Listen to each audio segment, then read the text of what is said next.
O título do meu trabalho é Simulação Numérica de Reforços de Pilares por Encamisamento.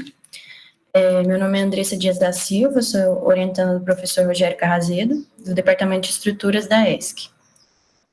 Então, aqui, a apresentação ela vai ser organizada em 6 etapas, sendo a primeira delas o contexto na engenharia, depois falar sobre o reforço do encamisamento, que é o foco do trabalho, a metodologia, os exemplos de validação, os exemplos da literatura e a conclusão. Então, aqui o contexto na engenharia. Por que estudar reforço estrutural? Então, com a industrialização no Brasil, e devido às vantagens do concreto de ser de baixo custo, alta versatilidade e não necessitar mão de obra qualificada, houve uma grande utilização desse material desde as décadas 60 e 70. Então, hoje, as estruturas que foram feitas nesse período, elas já ultrapassaram a idade de projeto, né? Então, elas necessitariam de revisão, e grande parte delas pode precisar de reforço estrutural. Então, por isso, esse assunto vem se tornando mais pertinente a cada ano que passa. Então, aqui.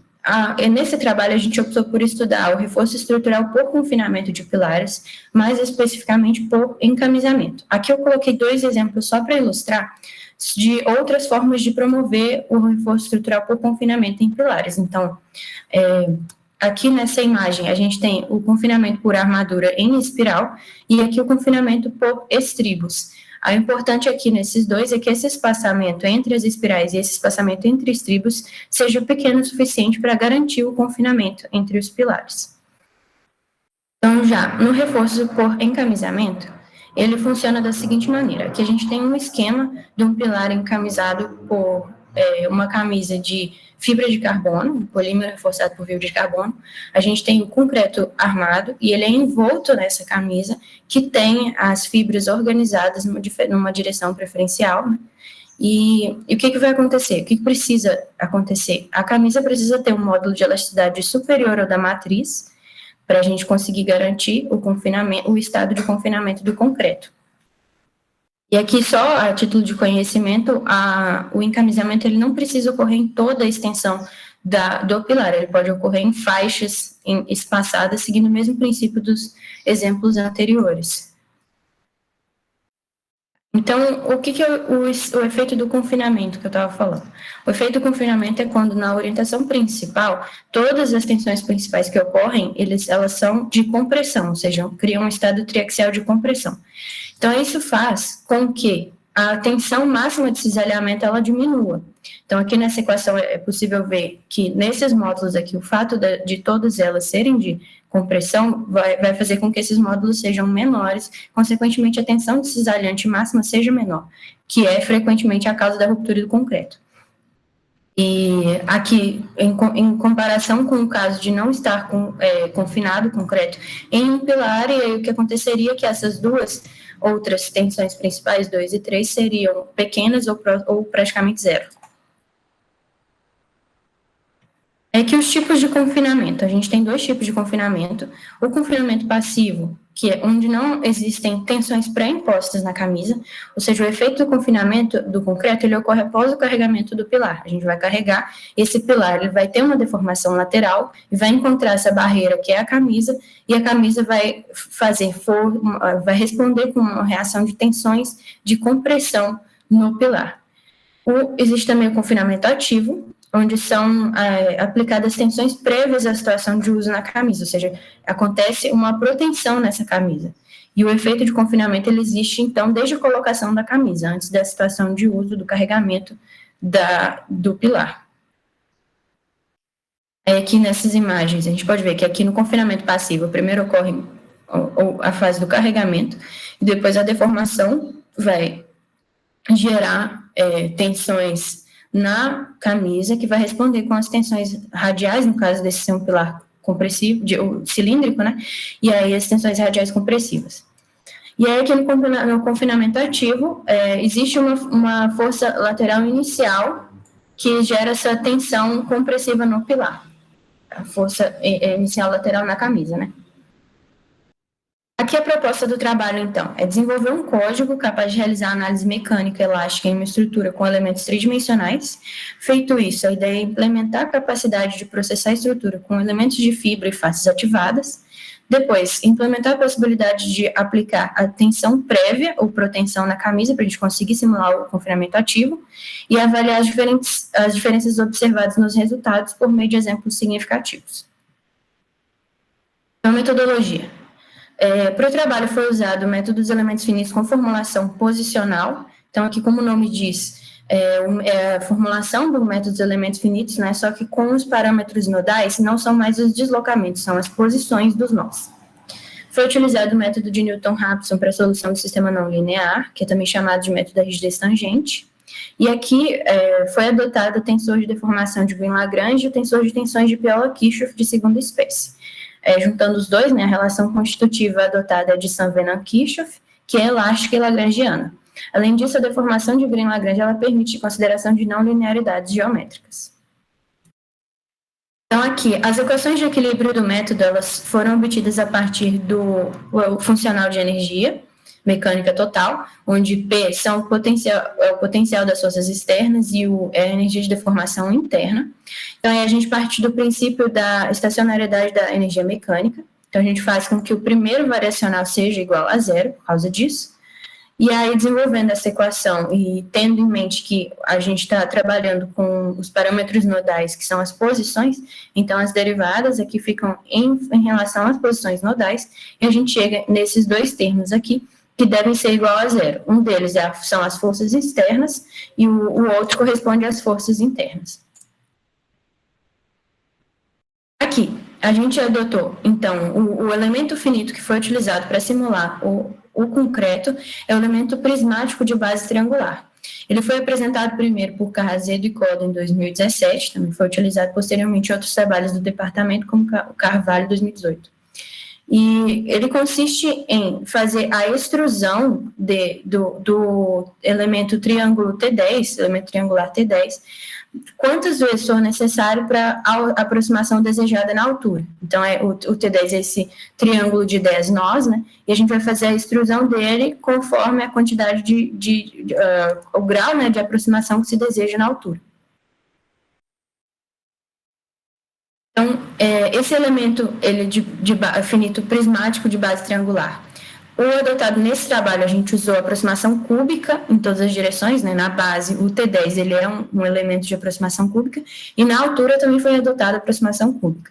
Então, esse elemento ele promove a geração eficiente de malhas e uma boa proporcionalidade entre os elementos da mesma. Por ter uma base triangular, fica mais fácil de representar malhas de qualquer conformação, né? Superfícies de qualquer conformação.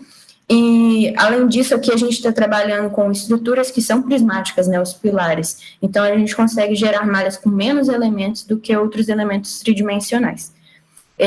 Existe uma alta ordem de aproximação, que por isso evita problemas de travamento. Então, e aí aqui, como que a gente constrói as funções de forma desse elemento? Então, a gente vai usar as funções de forma do T10, as 10 funções de forma do T10, e as 4 funções de forma que seriam referentes a um elemento unidimensional cúbico, que seria na altura. E aí, multiplicando elas uma a uma, a gente vai obter outras 40 funções de forma que são referentes aos nós do elemento prismático triangular.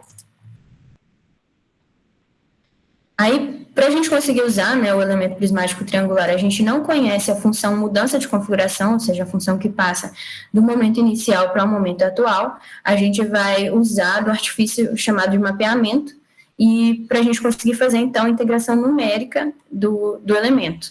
Aí, com isso, a gente vai precisar das funções de mapeamento, a F0 aqui, para passar da espaço adimensional para a configuração inicial, e o F1 aqui para passar do espaço adimensional para a configuração atual, usando, então, as funções de forma.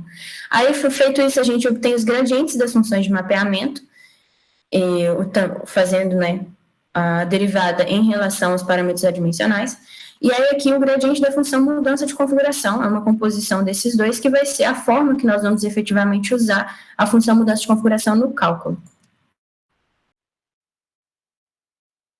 Aí partimos então para a adição de reforços, de elementos de reforço. Então a gente vai partir do funcional de energia mecânica total, e aí aqui, o que a gente vai fazer? Essa parcela seria referente à energia de deformação interna.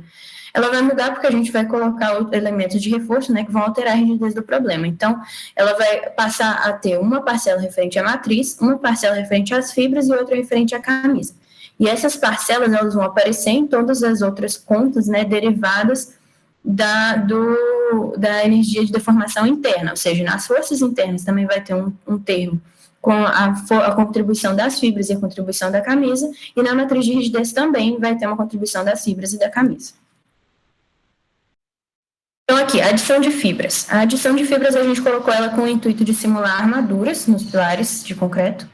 Foram usados elementos finitos unidimensionais lineares, e as fibras, então, do jeito que foi colocado no código, elas podem assumir qualquer configuração dentro do sólido.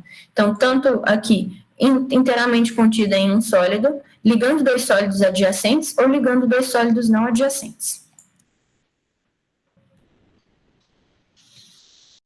Aí, como que funciona isso, então, na prática? Aqui a gente vai ter um valor da hessiana do elemento tridimensional. Esse valor, então, agora ele vai passar a ser composto a parcela da rigidez da própria matriz e essa parcela que é uma contribuição da fibra. O que é essa parcela, então?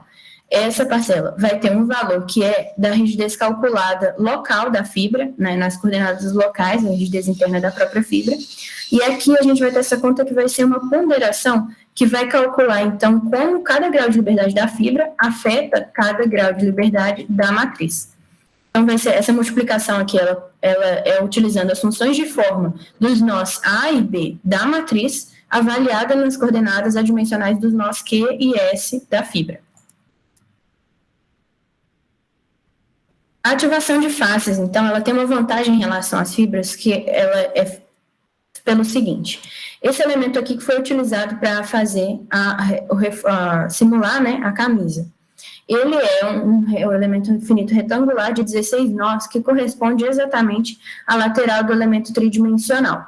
Então, a vantagem aqui é que a gente não vai precisar fazer essa ponderação para saber quanto cada grau de liberdade aqui afeta os daqui, porque eles são coincidentes, os nós são coincidentes. Então, isso vira uma soma simples. A gente apenas precisaria transicionar do sistema de coordenadas bidimensional para o sistema de coordenadas tridimensional. Vou explicar mais à frente. Além disso, eu quero ressaltar que a adição da contribuição do reforço, tanto da camisa quanto das fibras, ele ocorre sem adição de graus de liberdade, porque a gente está colocando a contribuição, né, na matriz de rigidez do elemento tridimensional. A ativação de faces, como escrito na dissertação, eu coloquei aqui que ela foi feita em 4 etapas. A primeira etapa delas, então, é calcular para cada ponto de integração do elemento de reforço as deformações, as tensões, o vetor de esforços internos e a matriz hessiana do elemento de reforço. Aí aqui, eu quero só mostrar que é o seguinte, aqui no cálculo aqui no cálculo das tensões, a gente tem esse cálculo aqui, que é o tensor de tensões de Lagrange, ele vai dar a tensão total, e não só a tensão elástica, né? Então, para o caso de existir uma tensão imposta, uma deformação imposta, essa deformação ela vai ter que ser removida do resultado dessa conta para a gente fazer o cálculo das tensões, né? Então, é aqui que entra a deformação imposta. Na hora de passar para o tensor de tensões de Piola-Kirchhoff, a gente vai ter que remover a contribuição da tensão imposta para calcular as tensões corretamente. Então, aí, depois disso, a gente vai obter a matriz de rigidez do elemento de reforço, né, do retangular de 16 nós, e o vetor de forças internas do reforço. Feito isso, então, a gente precisa expandir o sistema de referência bidimensional para um sistema de referência tridimensional, e aí a terceira dimensão, então, ela vai ser essa indicada por Psi3 aqui, que ela é normal à superfície do elemento de reforço.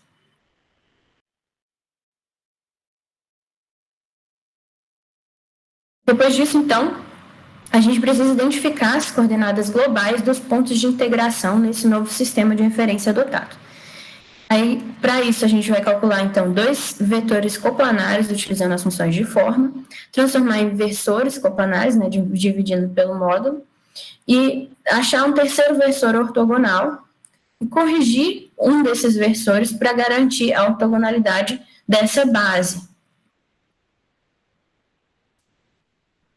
Então, depois da gente obter uma base para cada ponto de integração, a gente vai montar as matrizes de rotação para poder fazer a rotação da matriz esse ano do local, né, do elemento de reforço, e do vetor de forças internas local do elemento de reforço.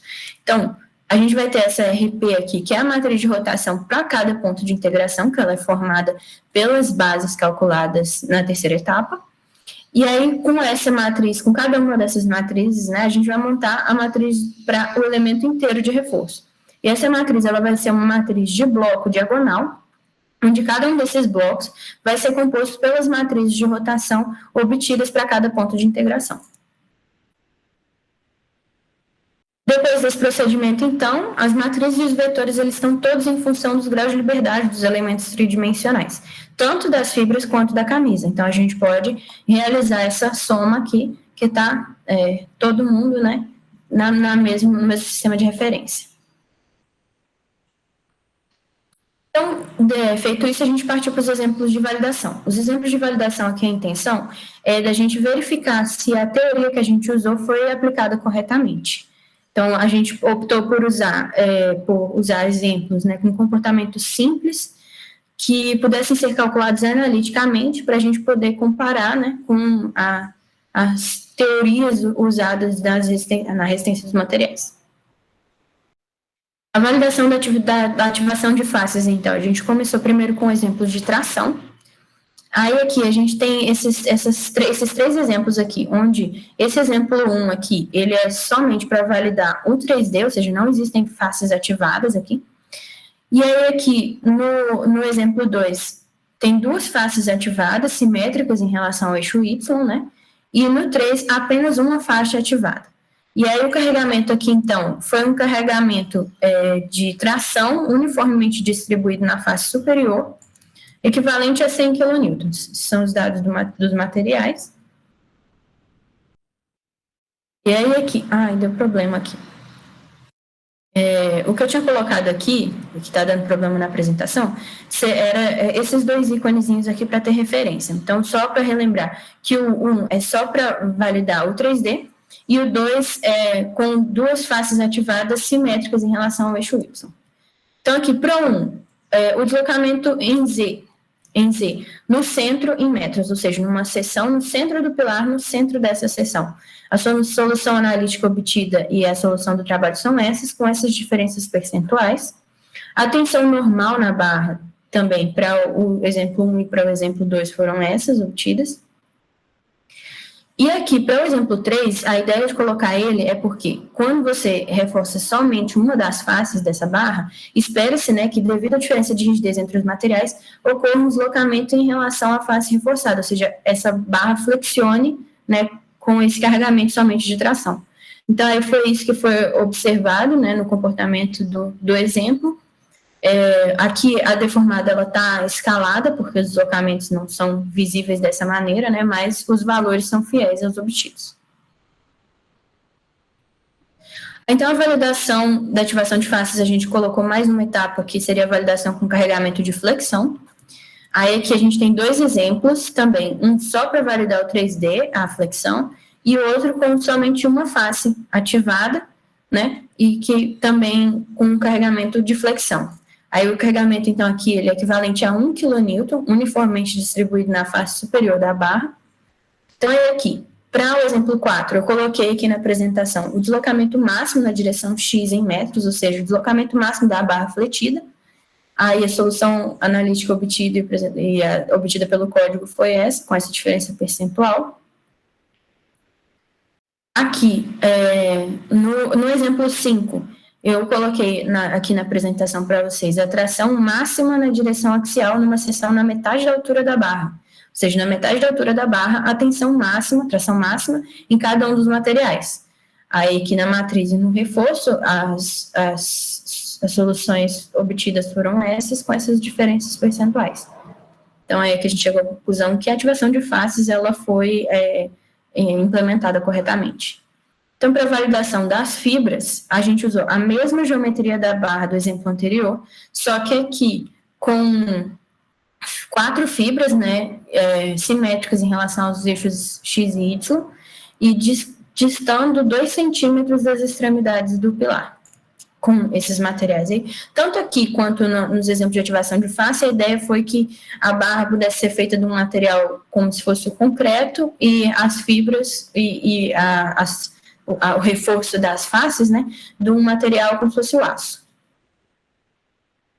Então, aqui, para a validação das fibras, a gente usou 2 situações de carregamento.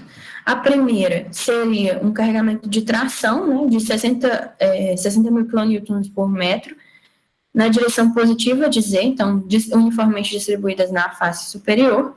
E aí, a tensão normal nas fibras obtida foram essas duas aí, com essa diferença percentual. E o segundo caso de carregamento seria um carregamento na direção positiva de Y, distribuído uniformemente na face superior, ou seja, um carregamento de flexão. E aí, para esses 2 carregamentos totais, 3 kN e 15 kN, o deslocamento máximo da barra fletida, né, na direção Y, foram esses, né, com essas diferenças percentuais. Então, com isso, a gente também pode concluir que a implementação das fibras foi feita corretamente, e a gente partiu, então, para os exemplos da literatura.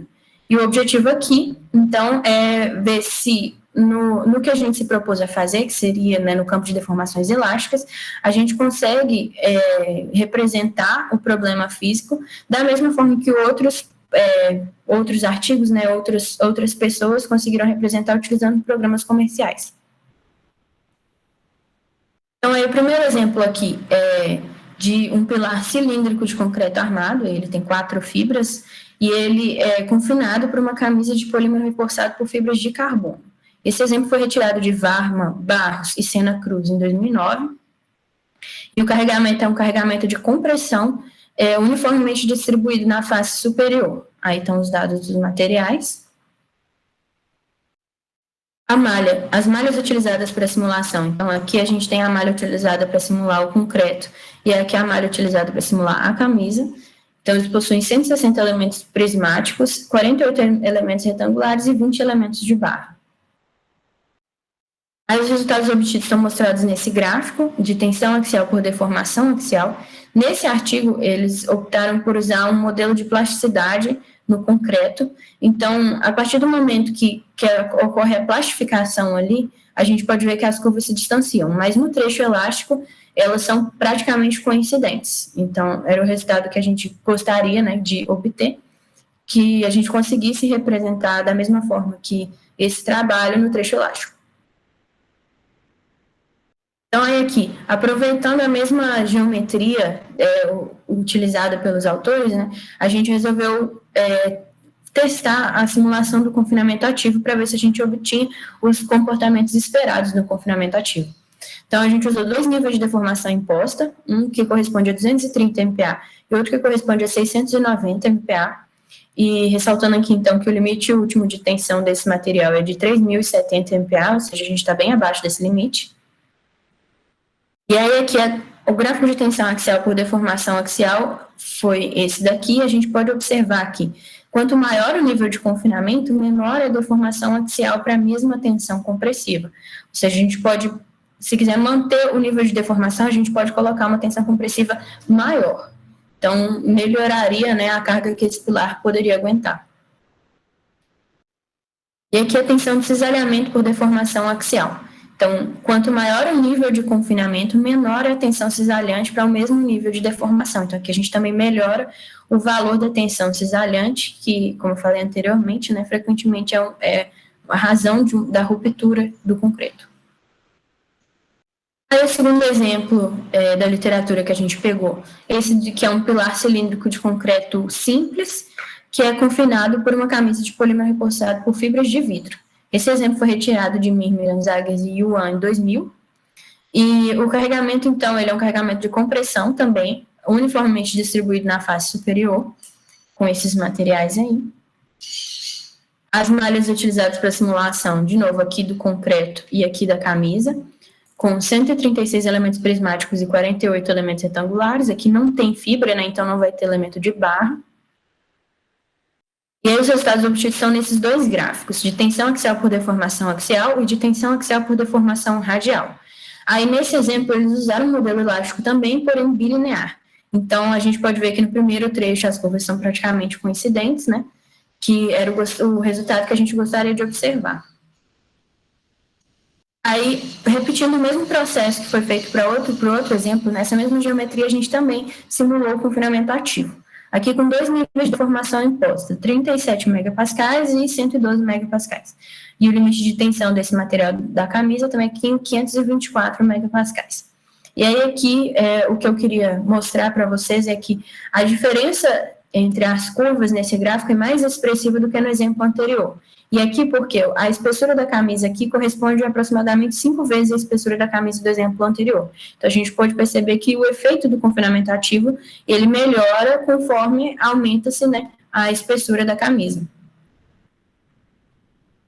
E aqui também a mesma coisa pode ser observada, né, que a gente consegue colocar uma tensão axial maior para o mesmo nível de deformação axial à medida que aumenta o nível de confinamento. A conclusão, então, que ao realizar simulações de pilares extraídos da literatura, a gente conseguiu perceber que dentro do campo elástico de deformações, o programa foi capaz de representar o problema físico. Foi possível observar que o efeito do confinamento ele ocorre antes mesmo de haver dano ou plastificação da estrutura por causa do estado triaxial de compressão. O programa, então, é capaz de reproduzir os resultados da literatura dentro do campo elástico de deformações e é também capaz de representar as mudanças esperadas na estrutura para o confinamento ativo e passivo. E a gente colocou como sugestões para trabalhos futuros a implementação do modelo de dano para o concreto e a simulação do pilar considerando as etapas usuais de reforço estrutural, ou seja, descarregar a estrutura, aplicar o reforço e recarregar a estrutura para ver o que acontece. Queria agradecer a todo mundo pela atenção, em especial à banca por ter aceitado o convite, e à CAPES pelo financiamento da pesquisa e ao SET pela oportunidade.